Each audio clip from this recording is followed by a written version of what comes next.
దేవుడు మనల్ని ప్రేమించి మనకి మరొక 2025 సంవత్సరం 6వ నెల 27వ తారీఖున రాత్రికాల సమయంలో ప్రభు కృపాసనేందుకు మనందరినీ నడిపించిన దేవదేవునికి సమస్త మహిమ ప్రభావాలు కలుగునుగాక. ఇప్పుడు వచ్చిన మీ అందరికీ కూడా దేవుడు సమూయేలు మొదటి గ్రంథము 1వ అధ్యాయము 21, 22, 23, 24 వచనాలు నేనే చదువుతున్నాను.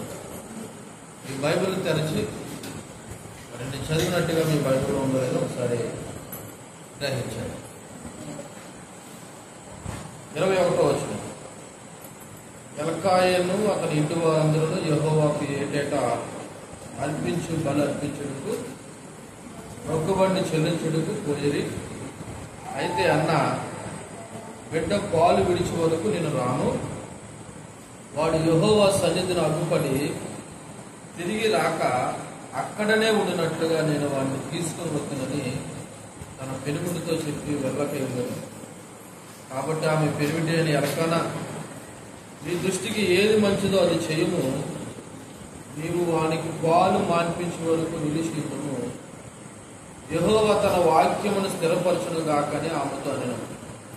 కాగా ఆమె అక్కడనే ఉండి తన కుమారునికి పాలు మాన్పించే వరకు అతను పెంచుచుండెను. పాలు మాన్పించిన తర్వాత అతడు ఇంకా చిన్నవాడై ఉండగా ఆమె ఆ బాలుని ఎత్తుకుని 3 ఏళ్ల కోడులను, 9 పిండిని, ద్రాక్షరసపు తిత్తిని తీసుకుని షిలోహులోని మందిరమునకు వచ్చాను. నేను ప్రార్థన చేసుకున్నా. మమ్మల్ని ప్రేమిస్తున్నా ప్రేమమేడ మీ ఘనమైన నామములు ఈ రాత్రికాల సమయంలో చదవబడిన లేఖన భాగంలో నుండి మాతో మీరు మాట్లాడి మీ కృపను మా ఎడలో చూపించి ఇందులో ఉన్న సత్యమును గ్రహించే వారికి మేము అందరం ఉండడానికి మీ ఆత్మ మాకు తోడుగా ఉండాలని ప్రార్థిస్తూ బలహీనుడైన నన్ను వాడుకోమని యేసుక్రీస్తు నామమున ప్రార్థన అడిగి పెట్టుకుంటున్నాం తండ్రి, ఆమేన్. సో గత దినాల్లో మరి ముందు చదివిన లేఖన భాగాల్లో నుండి అన్న దేవుడి దగ్గర మొక్కుబడి చేసుకుని ఆ మొక్కుబడి చేసుకున్న దాని ప్రకారం దేవుని యొక్క సేవకుడు ఆమెను ఆశీర్వదించి పిమ్మట వారు రామాకు వెళ్ళిన తర్వాత మరి ఎల్కానా అన్న వారు ఇరువురు కూడి ఉండగా అన్న గర్భం ధరించి నెలలు నిండిన తర్వాత ఒక కుమారుని కని అతనికి సమూయేలని పేరు పెట్టడం జరిగింది. అది మనం ఉన్నాం. చూడండి, సమూయేలని పేరు పెట్టుకున్న తర్వాత ఏం జరిగిందన్నది ఈ 21వ వచనంలో మనం చదివాం. ఈ 21వ వచనంలో ఏమని రాయబడినదంటే, ఎల్కానాయను అతని ఇంటి వారందరూ యెహోవాకు ఏటేటా అర్పించు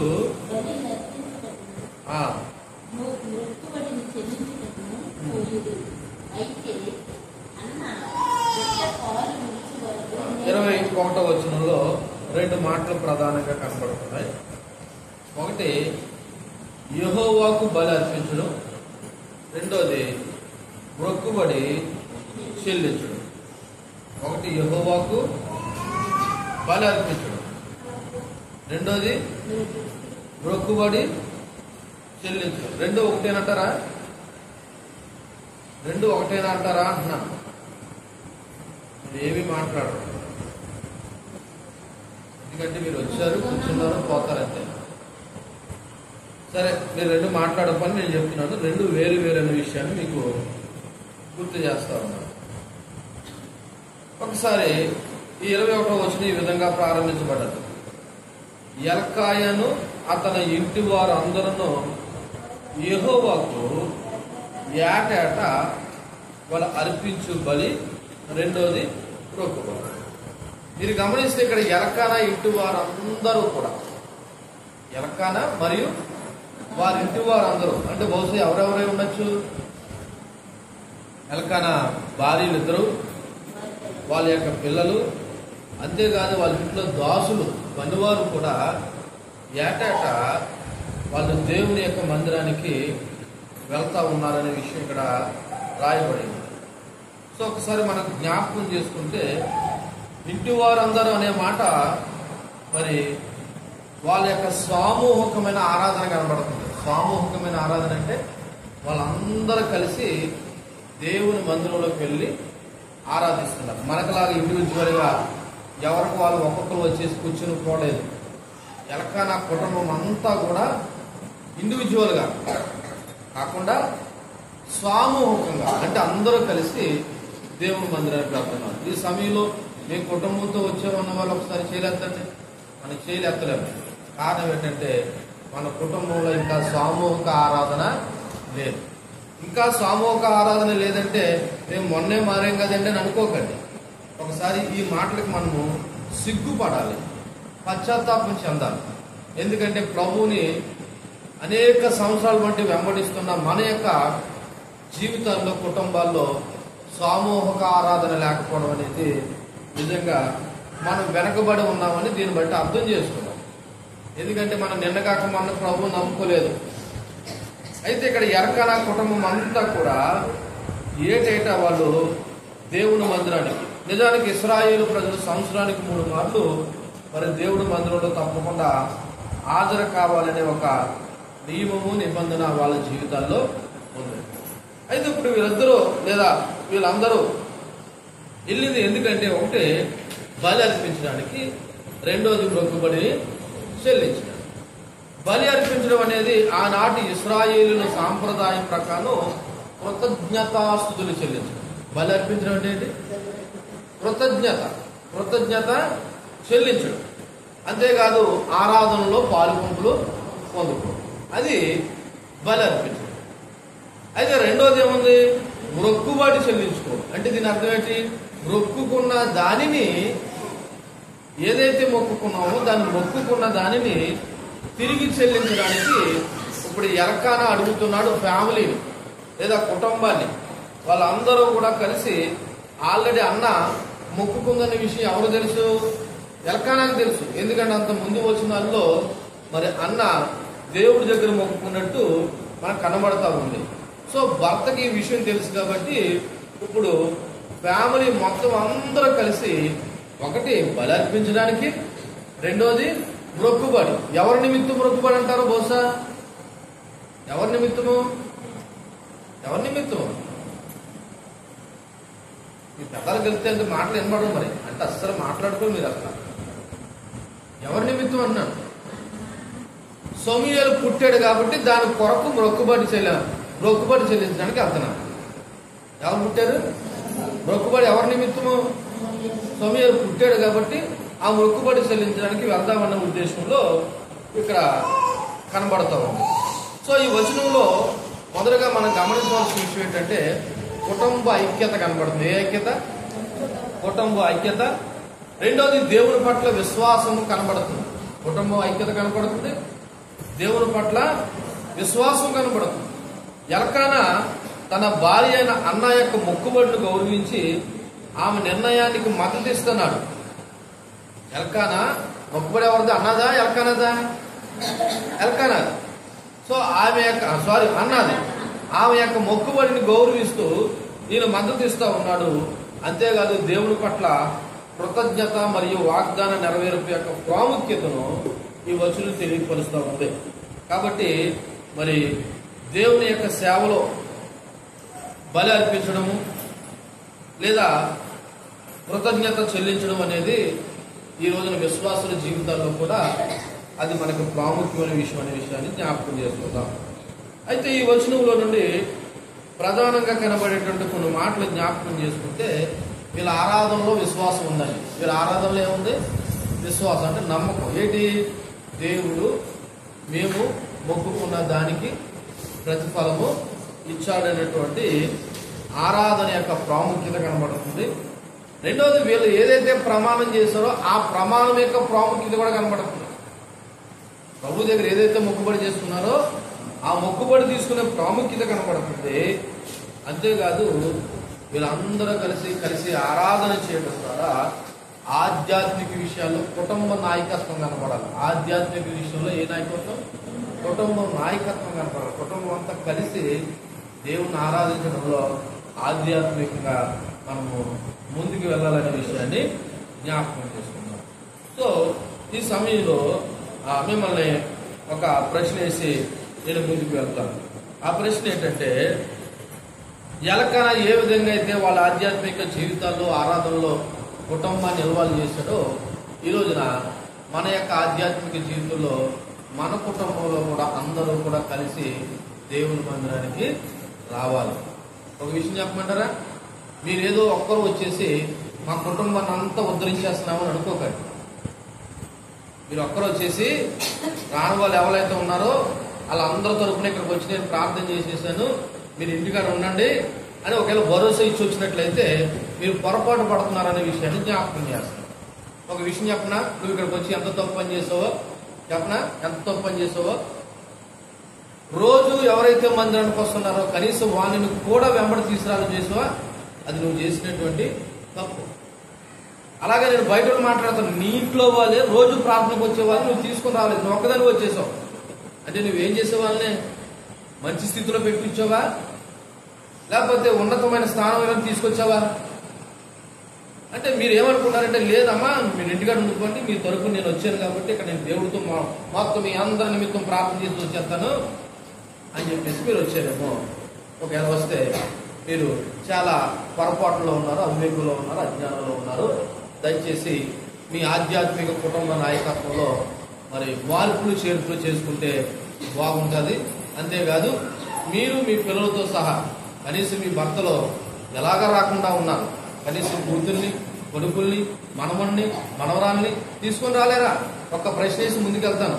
భోజనాలంటే నువ్వు ఒక్కదాని వచ్చేస్తావా, కుటుంబంలో అందరినీ వెంట పెట్టుకుని వస్తావా? అంటే కుటుంబ భోజనం చెప్పారనమాట.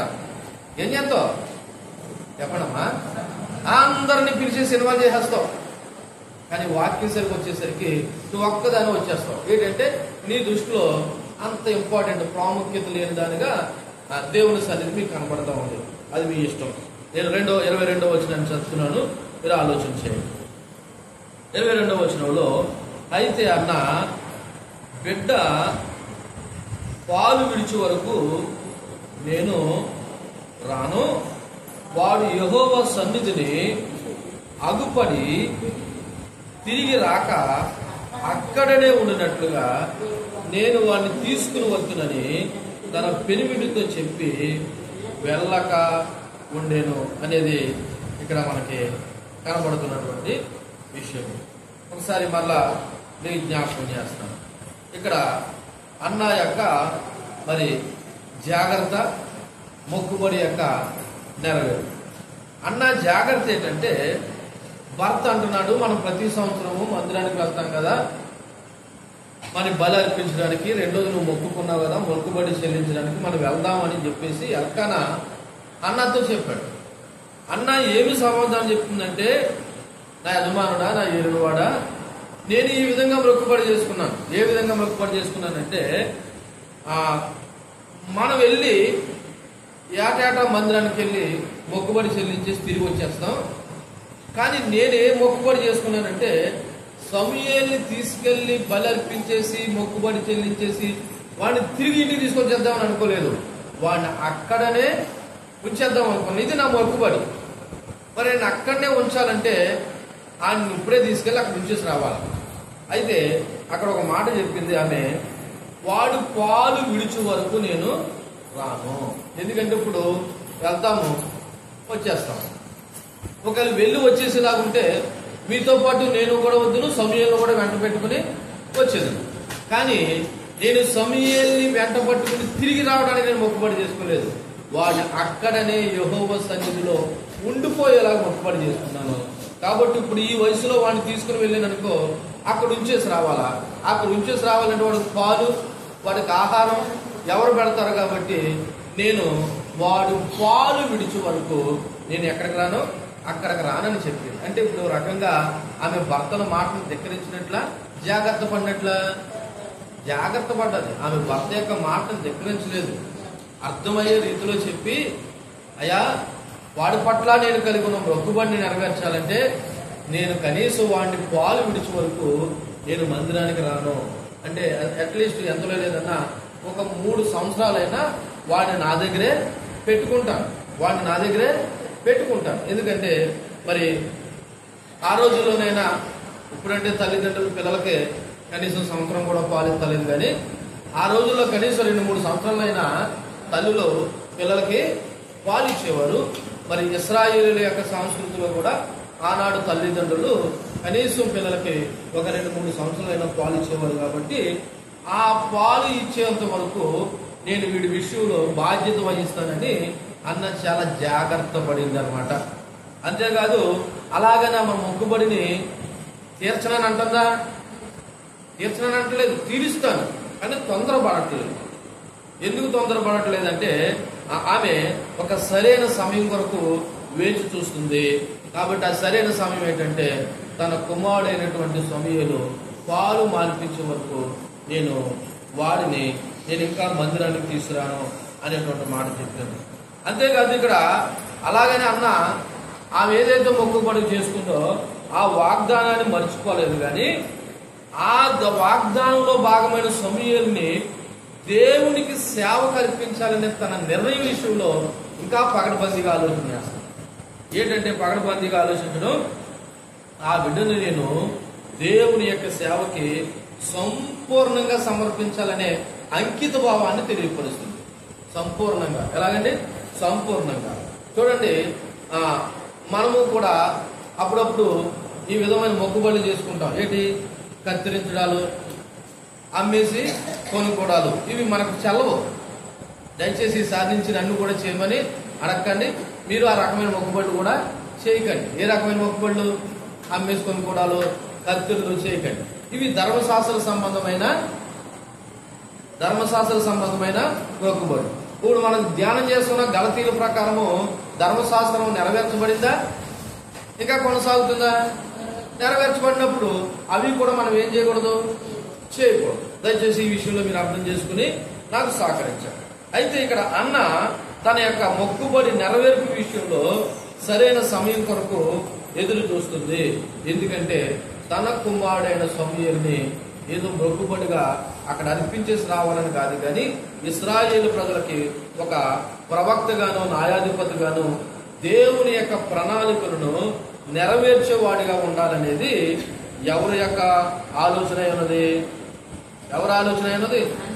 అన్న యొక్క ఆలోచన అయినది. కాబట్టి అయ్యా, నేను అంతవరకు నేను ఇంకా రాలేను అన్న విషయాన్ని చాలా గౌరవప్రదంగా, ఎంత గౌరవప్రదంగా అంటే తన భర్తకి అర్థమయ్యే రీతిలో గౌరవప్రదంగా చెప్పింది. నిజానికి భార్యలు మీ భర్తలకి అంత అర్థమయ్యే రీతిలో గౌరవప్రదంగా చెప్తే బహుశా మీ భర్తలు కూడా తప్పకుండా అర్థం చేసుకుంటారేమని దీన్ని బట్టి నాకు అర్థమైనటువంటి విషయం.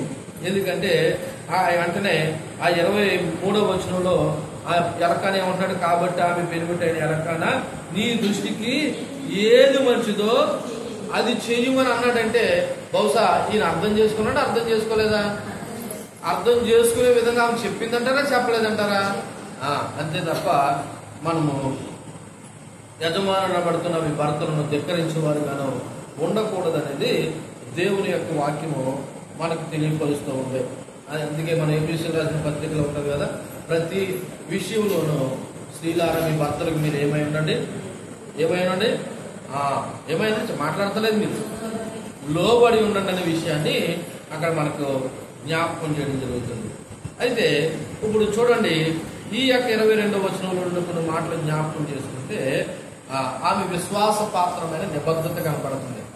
ఆమె విశ్వాసపాత్రమైన నిబద్ధత అంటే ప్రభువుకి సమూయేలుని అంకితం చేయాలనే నిర్ణయం పట్ల ఆమె ఇంకా కృత నిశ్చయంతో ఉన్నది.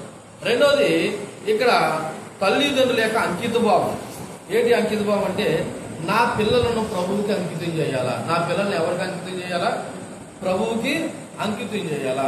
ముఖ్యంగా అన్న అనుకుంటుంది, నా కుమారుడైనటువంటి సమూయేలు వాడు దైవికమైన వాతావరణంలో బ్రతకాలని కోరుకుంటారు. ఏ వాతావరణంలో అండి? దైవికమైన వాతావరణం. మరి మన పిల్లల్ని ఏ వాతావరణంలో పెంచుతున్నాము? మన పిల్లల్ని ఏ రకమైన వాతావరణంలో పెంచుతున్నాం అన్నది ఒకసారి ఆలోచన చేయండి. నిజమైన మొక్కుబడి అంటే అమ్మేసుకొని కూడాలు కత్తిలు వేయడాలు కాదు. నిజమైన మొక్కుబడి మన పిల్లలని దైవికమైన వాతావరణంలో పెంచులాగా మనము అంకిత భావం కలిగి ఉండాలి. అంతేకాదు దేవుని యొక్క మొక్కుబడి విషయంలో నమ్మకాన్ని, లేకపోతే ఆ వాగ్దాన నెరవేర్పు విషయంలో మనం మర్చిపోకున్నట్లు బాధ్యత కలిగి ఉండాలి. అంతేకాకుండా ఆమె మరొక పని కూడా చేస్తుంది, ఆధ్యాత్మికమైన ప్రాధాన్యత.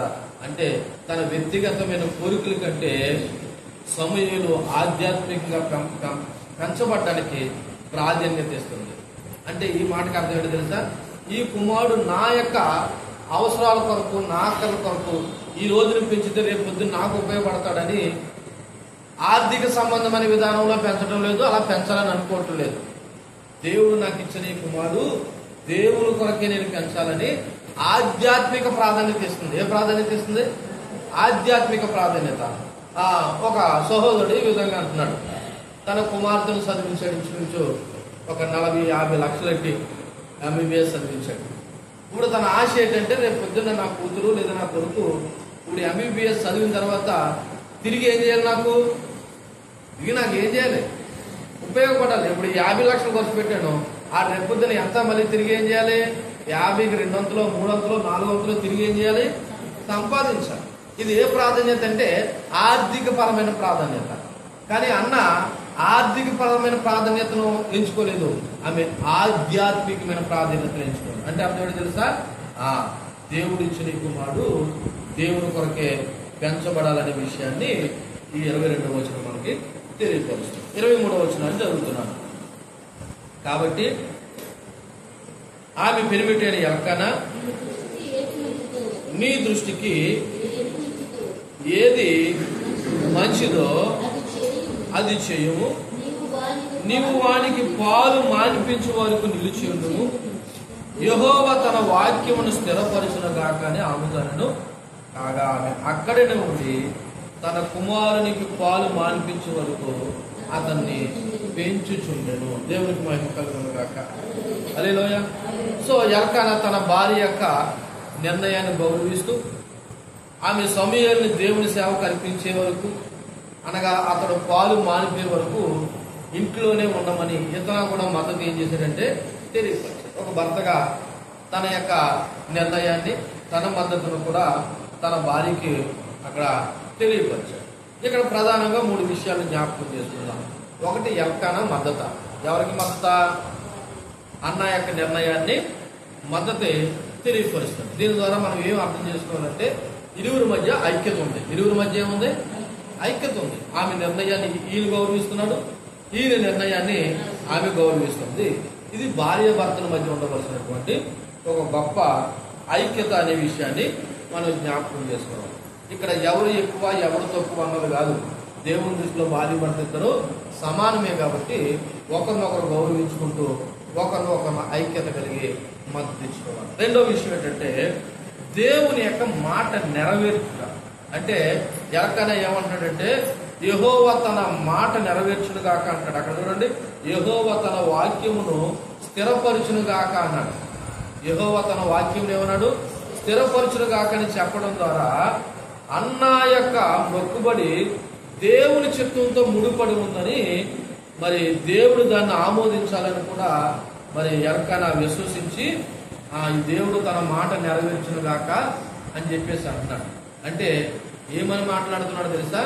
సరే నేను వెళ్ళొచ్చేస్తాను, నీకు ఇష్టం వచ్చినప్పుడే రా అని అంటేనే ఆ సరిపెట్టడమే కాకుండా నువ్వు తప్పకుండా వాడిని పాలు మాన్పించిన తర్వాతే వాడి దేవుని సన్నిధానంలో మొక్కుకొని చెప్పడం ద్వారా దేవుని యొక్క మాట స్థిరపడు గాక, అంటే నువ్వు ఏదైతే మొక్కుకున్నావో అది నెరవేరును గాక అని చెప్పేసి ఆయన బయలుదేరతాడు. మూడోది, ఇక్కడ అన్న బాధ్యత కనపడుతుంది. ఏంటా బాధ్యత? అక్కడ మీరు ఒకసారి చూస్తే యెహోవా తన వాక్యాన్ని స్థిరపరచును గాక అని ఆమెతో చెప్పేసిన తర్వాత కాగా ఆమె అక్కడనే ఉండి, ఎక్కడ? ఇంటి దగ్గరే ఉండి తన కుమారునికి పాలు మానిపించే వరకు అతను పెంచుచుండెను. ఇది అన్న యొక్క బాధ్యత. అయితే ఇక్కడ ఒక మాట జ్ఞాపకం చేసుకోవాలి. ఏమి పెంచిందంటారా? ఫీడింగ్ ఒకటి ఇచ్చిందంటారా?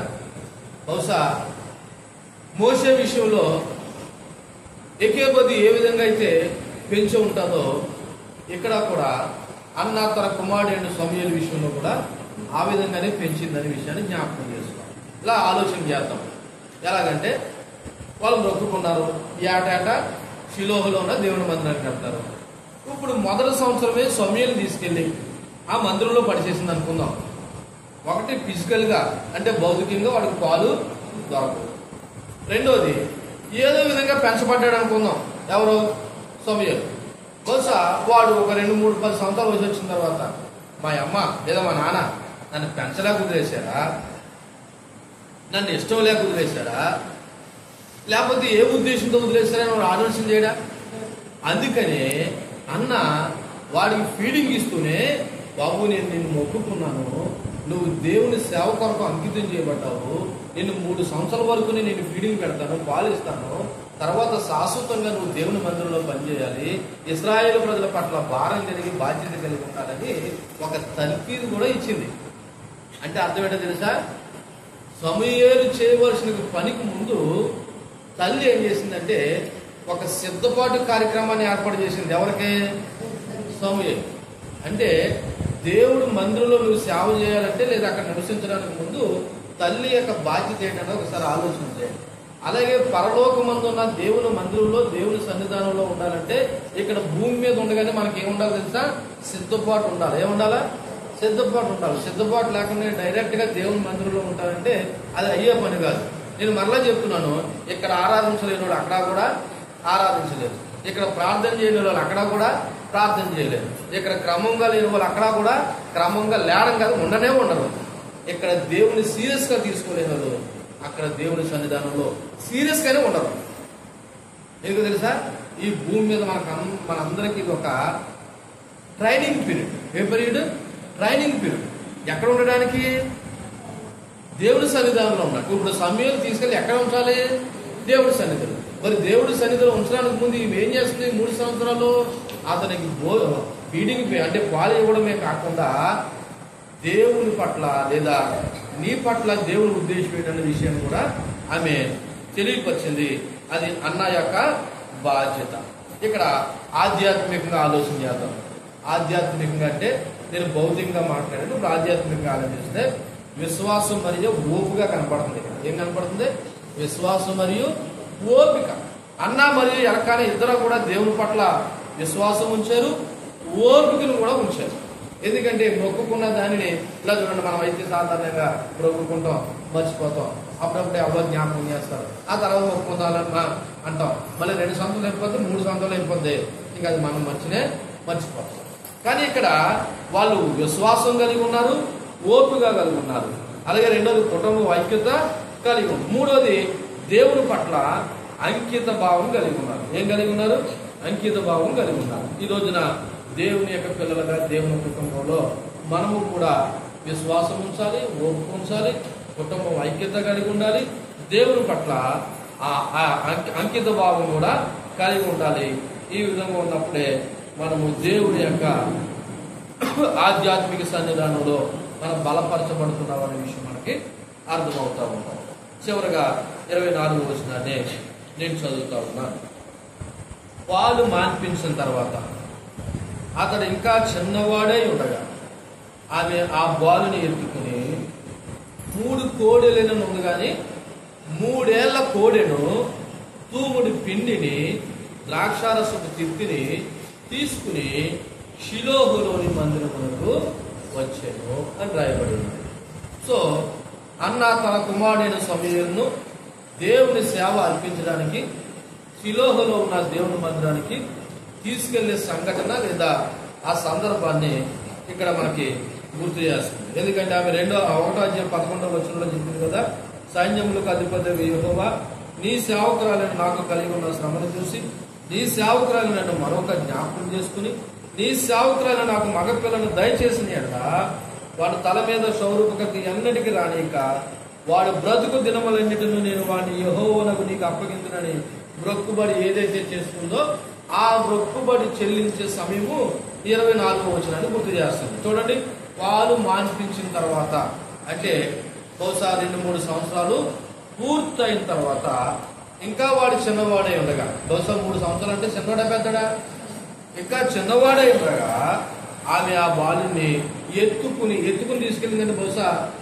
ఇంకా పెద్దగా సరిగా నడవలేని స్థితిలోనే ఉండగానే ఎత్తుకుని మరి బలి అర్పించడానికి, మొక్కుబడి చెల్లించడానికి ఆమె తీసుకెళ్ళినది ఏంటంటే 3 ఏళ్ల వయసున్న ఒక ఎద్దును, తూముడి పిండిని, ద్రాక్ష రసాన్ని తీసుకుని షిలోహులో ఉన్న దేవుని మందిరానికి వచ్చిందనే విషయం అక్కడ రాయబడింది.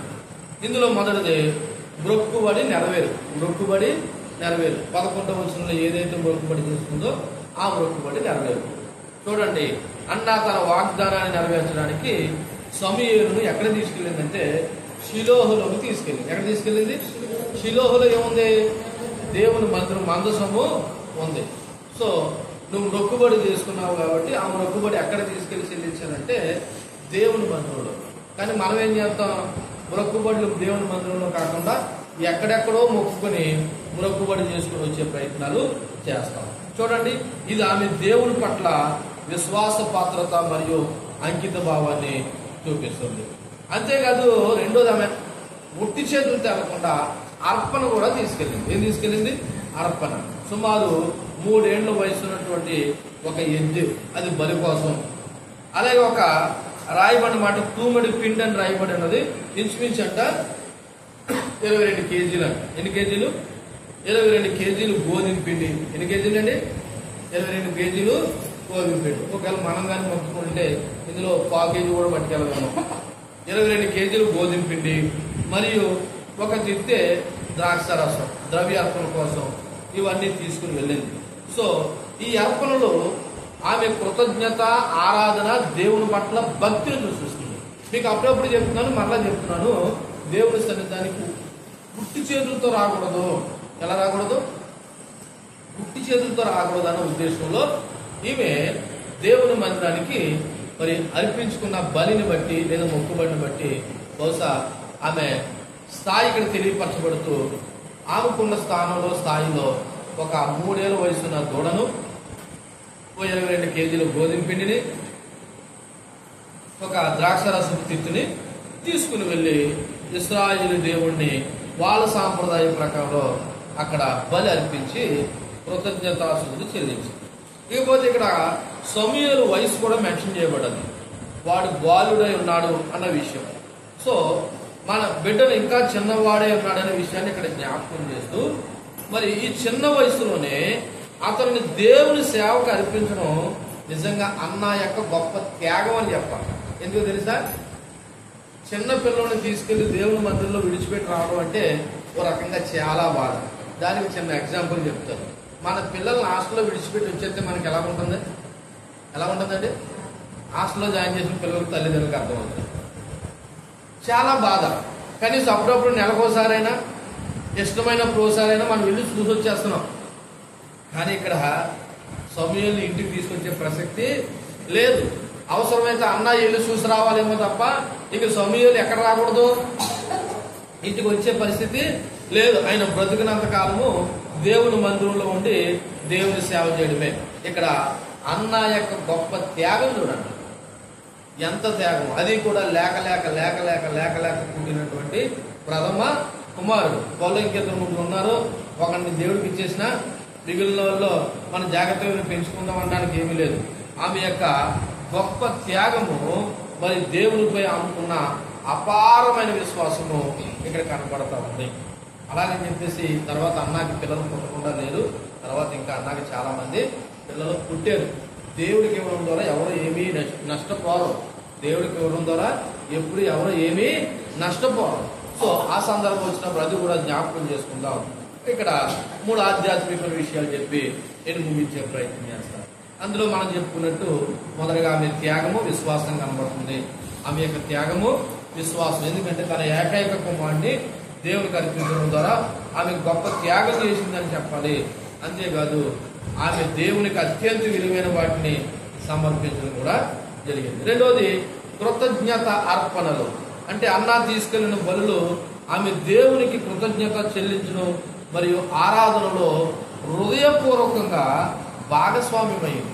అయిష్టంతో ఎవలేదు, ఆమె ఇష్టంతోనే ఆ అర్పణలు తీసుకుని వెళ్ళింది. అంటే ఆ కృతజ్ఞత అర్పణ అనేది ఎలా ఉండాలి తెలుసా? ఇష్టపూర్వకంగా ఉండాలి. ఎలా ఉండాలా? ఇష్టపూర్వకంగా. అందుకే మన నూతన నిబంధనలో కూడా దేవుడికి ఇచ్చే విషయంలో ఎవరు కూడా సనుక్కోకుండా దేవుడికి ఇవ్వమనే విషయం కూడా జ్ఞాపకం చేశారు. కాబట్టి మనం ఇచ్చేది కొద్దిగైనా ఎంతైనా, అది చిన్నదైనా పెద్దదైనా సరే, దేవుడికి ఏ విధంగా ఇవ్వాలంటే సంతోషంతో, కృతజ్ఞతతో, ఆనందంతో ఇవ్వాలి తప్ప సనుక్కుంటా అయిష్టంతో ఇవ్వకూడదు. ఇకపోతే మూడోది, దేవుని యొక్క ప్రణాళికపై నమ్మకం ఉంచడం. అంటే సమూయేలు దేవుని సన్నిధానంలో ఉంచడం ద్వారా అన్న దేవుని ప్రణాళికపై పూర్తి విశ్వాసం ఉంచింది. మీరు గమనించండి, ఇంతకీ సమూయేలుని దేవుని మందిరంలో విడిచిపెట్టిన కారణం ఏంటి? ఏం చేయాలని? వీడు ఒక్కడే దేవుని మందిరంలో ఉండాలని కాదు, ఇశ్రాయేలు ప్రజల పట్ల దేవుని చిత్తం నెరవేర్చే విధంగా సమూయేలు అక్కడ పెంచబడాలి.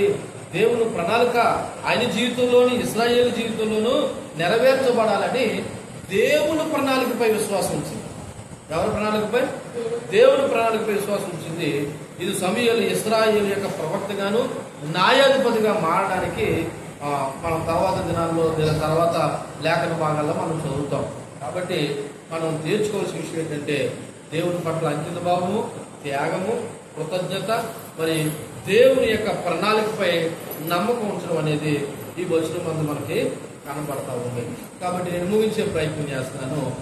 అన్న యొక్క మొక్కుబడి ఏ విధంగా చెల్లించిందో గమనించాను. అన్న యొక్క మొక్కుబడి ఏ విధంగా చెల్లించిందో గమనించాను. ఈమె ఒక ప్రణాళికబద్ధంగా, అలాగనే మొక్కుబడిని పోస్ట్ పోన్ చేయడానికి కారణం ఏంటంటే ఒక రీజన్ ఉంది. అలాగని మొక్కు తీర్చుకోనని అంటలేదు. అలాగని ఒక పక్క భర్త యొక్క మాటను కూడా ఎదిరించలేదు. ఎంతో గౌరవంగా, అర్థవంతంగా తన యొక్క ప్రణాళిక, తన ఉద్దేశాన్ని, తగిన సమయాన్ని చూసుకుని మొక్కుకున్న దాన్ని తప్పకుండా ఏం చేసిందంటే చెల్లించింది. అది కూడా విశ్వాసంతో, దేవుని ప్రణాళికపై నమ్మకం ఉంచి, కృతజ్ఞత అర్పణతో, గొప్ప త్యాగ విశ్వాసాలతో బాలుడైన సమయాన్ని ఎత్తుకొని తీసుకెళ్లి దేవుని మందిరంలో అక్కడ తీసుకుని వచ్చినట్టుగా రాయబడి ఉంది. తీసుకుని వచ్చిన తర్వాత ఏం చేసిందన్నది మిగిలిన 4 వచనాలు మనం వచ్చే వారం ధ్యానం చేద్దాం.